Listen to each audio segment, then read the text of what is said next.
Angle between vectors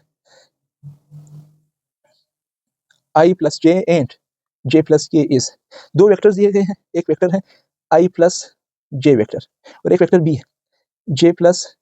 k vector, ठीक है। आपको कहा गया फर्स्ट वाले में इस वेक्टर को नाम देता हूँ a वेक्टर और इसको नाम देता हूँ b वेक्टर, ठीक है। इन दोनों वेक्टर्स के बीच में एंगल किसके इक्वल है, तो फिर हम कहेंगे ये सेल्फ प्रोडक्ट हम लेंगे इसका, ठीक है। मैं क्या कहूँगा a dot b is equal to A B cos of theta, समझ रहे, और थीटा मुझे पता है, थीटा हम जब फाइंड आउट करते हैं तो अभी हमने ऊपर इसका फार्मूला पढ़ा, फार्मूला क्या आया था, A X B X plus A Y B Y plus A Z B Z divided by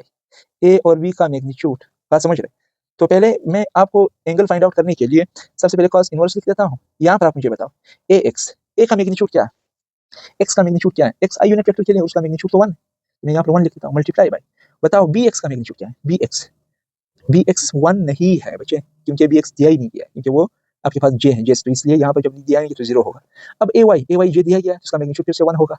multiply by B Y दिया गया देखो 1 है, जिसका मैग्नीट्यूड भी आपके पास ये देखो 1 होगा, 1 multiply by 1 plus A Z फिर से के है, के 0 है नहीं दिया गया, 0 मल्टीप्लाई बाय बी जेड के इक्वल होगा, के दिया गया और आपके पास 1 है। ये तो हो गया, ये मुझे उम्मीद है ये बात आपको समझ में आ गई। इस बात को अगर समझ नहीं आई तो दोबारा सुनिए, ठीक है।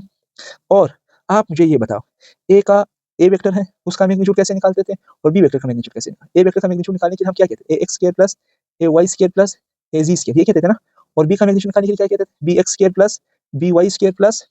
बी जी स्क्वायर, समझ रहे। अब आप यहाँ पर इनकी वैल्यूज पुट करके देख लीजिएगा, ए एक्स आपको दिया गया था 1, तो 1 के ऊपर स्क्वायर आया, प्लस ए वाई आपको नहीं दिया गया था, ए वाई आपको सॉरी दिया गया था वो भी 1 का स्क्वायर है, जबकि ए जी आपको नहीं दिया गया, देखो क्वेश्चन में के मौजूद नहीं है तो ये आपके पास 0 का स्क्वायर, और यहाँ पर देखिए बी एक्स आपके पास नहीं दिया गया था तो 0 का स्क्वायर, प्लस बी वाई दिया गया था तो 1 का स्क्वायर, और आपके पास ये देखो के भी दिया गया, इसका मतलब है 1 का स्क्वायर, तो मैं इसको क्या लिखता हूँ, इसको लिखता हूँ 1 का स्क्वायर 1 प्लस 1, 1 प्लस 1 आपके पास 2 स्क्वायर रूट आया, ये आपके पास क्या बना 1 प्लस 1, ये आपके पास वापस क्या आया 2 का स्क्वायर रूट आया। और अगर हम लिखना चाहें तो ए का जो मैग्नीट्यूड आता है वो 2 का स्क्वायर रूट है, और जो बी का मैग्नीट्यूड है वो भी 2 का स्क्वायर रूट है, तो इसकी जगह मैं क्या लिख देता हूँ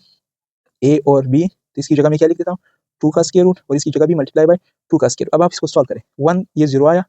इसको मैं यहाँ से फाइंड आउट करता हूँ, ये देखो इस स्टेप को यहाँ कंटिन्यू करता हूँ, theta is equal to cos inverse 1 multiply by 0 0 plus 1 0 multiply by 1 0 divided by ये 2 और 2 आपस में मल्टीप्लाई होगा 4 का स्क्वायर रूट, समझ रहे बात। अब आप मुझे बताओ theta is equal to cos inverse, ऊपर 1 बचेगा नीचे 4 का स्क्वायर रूट 2 आता है, तो अभी हमने पढ़ा कॉस इनवर्स पर अगर 1/2 पर जो कॉस की वैल्यू है वो क्या है, कॉस का एंगल कितना बनेगा, वो अभी हमने पढ़ा कि हमारे पास वो एंगल 60 डिग्री है, तो इसका मतलब ये हुआ उन दोनों वेक्टर्स के बीच में जो एंगल आपके पास बनेगा वो कौन सा होगा,